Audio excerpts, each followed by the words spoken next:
Olá, bem-vindos à nossa conversa de hoje. O tema tá pegando fogo, hein? Como é que fica o aluguel de imóveis por pessoa física com essa reforma tributária batendo na porta? A gente recebeu um material bem completo sobre isso. E a pergunta que fica martelando é, com essas novas regras, né, o IBS, a CBS, ainda vale a pena manter o aluguel só na pessoa física? Vamos dar uma olhada nisso juntos. A ideia é entender essas regras novas e o impacto real para quem tem imóvel alugado.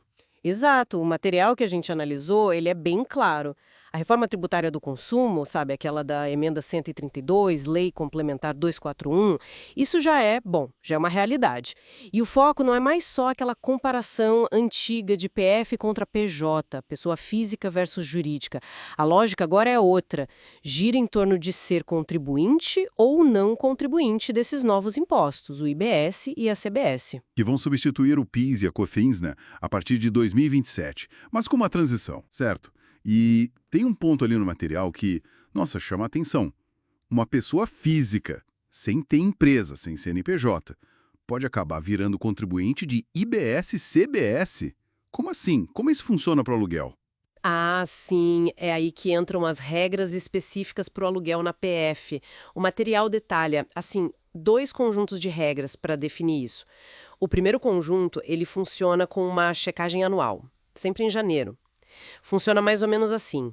Em janeiro de cada ano, eles olham para o ano que acabou de passar, o ano anterior, e a pessoa física vira contribuinte se duas condições forem cumpridas. As duas juntas, tá? Primeira, a receita bruta de aluguel no ano anterior tem que ser maior que R$ 240 mil. Mas, atenção, esse valor não é fixo. Ele vai ser corrigido todo mês pelo IPCA, então ele muda o tempo todo. Entendi. Corrigido mensalmente. Exato. E o segundo critério, essa receita toda tem que ter vindo de mais de 3 imóveis diferentes, ou seja, 4 imóveis alugados ou mais. O que é exatamente um imóvel distinto, a gente ainda está esperando a regulamentação para saber direitinho. Mas a base é essa, faturamento alto e vários imóveis. Entendi. Tem que bater os dois, então. O valor e a quantidade de imóveis. E essa checagem é anual, olhando para trás, para o ano que passou. Mas o material dizia que tinha mais coisa, né? Não era só essa regra anual. Isso mesmo, não para por aí. Tem um segundo jeito de virar contribuinte, uma segunda regra, e essa é verificada durante o ano, mês a mês. A pessoa física, ela se torna contribuinte a partir do mês em que a receita bruta acumulada de aluguel naquele ano passar de 20% daquele limite anual. Usando o valor de hoje como base, seria 240 mil mais 20%, que dá 288 mil reais. Mas, de novo, lembrando que esse valor também vai ser atualizado pelo IPCA. Ah, então tem um limite maior para essa regra mensal. É, e o ponto-chave aqui, o mais importante dessa segunda regra, não interessa de quantos imóveis veio o dinheiro. Pode ter sido um único imóvel, sabe? Um aluguel bem alto. Se no acumulado do ano passou desse limite maior, 288 mil reais, ou o valor corrigido, pronto, a partir daquele mês o IBS e a CBS começam a incidir. Mas só sobre o valor que exceder o limite, tá? Não sobre tudo. Nossa, aqui a coisa fica bem complexa, né? Pelo que eu entendi do material, uma pessoa pode, sei lá, virar contribuinte em agosto, Pode acontecer. porque estourou esse teto de 288 mil no acumulado. Mas aí chega janeiro do outro ano e ela pode voltar a ser não contribuinte? Exatamente. Isso aconteceria se, por exemplo, a receita alta veio de só 3 imóveis. Mesmo sendo alta. Perfeito. Ela ativou a regra 2 durante o ano, receita acumulada alta, mas na virada do ano, para a regra 1, verificação anual, ela não cumpre os dois critérios, valor e mais de 3 imóveis. Caramba. Isso exige um controle, quase uma ginástica mensal, né? Ficar de olho nisso tudo. Exatamente isso. E as implicações são grandes. Primeiro, como você falou, tem que ter um acompanhamento mensal, muito cuidadoso, ficar de olho nas duas regras, na correção do IPCA. Segundo, o material é bem direto nisso. A atividade imobiliária, a gestão disso, ficou mais complexa. Não ficou mais simples, não. É, parece que sim. E terceiro, isso força a gente a tomar decisões estratégicas importantes. Não é mais só pensar, deixo na PF, eu abro uma PJ.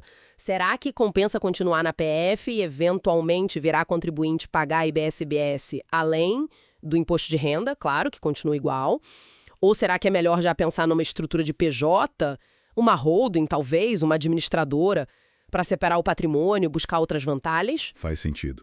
E o material sugere até misturar as coisas. Sugere sim, fala em cenários híbridos, tipo manter alguns imóveis na PF, tentando ficar abaixo dos limites para não virar contribuinte, e colocar outros numa PJ. E tem outro fator que pesa muito, quem é o inquilino. Se for uma empresa que também é contribuinte de IBS-BS, Ah, claro. para ela, pode ser interessante que o locador também seja contribuinte, seja PF ou PJ. Por quê? Para ela poder usar o crédito do imposto. Nesse cenário, mesmo que o aluguel fique um pouquinho mais caro, porque o IBS e CBS vem por fora, pode valer a pena para o inquilino. Pode ser até uma vantagem na hora de alugar. Interessante esse ponto da competitividade. Muito. E um detalhe técnico importante que o material ressalta. Aquela regra de mais G3 imóveis, ela olha os imóveis que realmente deram receita de aluguel naquele período específico. Não é sobre quantos imóveis a pessoa tem no nome. Alguém pode ter, sei lá, 10 imóveis, mas se só alugou 3 deles naquele ano, não bateu o critério da quantidade para a regra 1. Entendi. É sobre o que está gerando renda naquele momento. Isso. E para fechar os alertas do material, um bem sério, tomar muito cuidado ao colocar imóveis de uso pessoal dentro de PJs.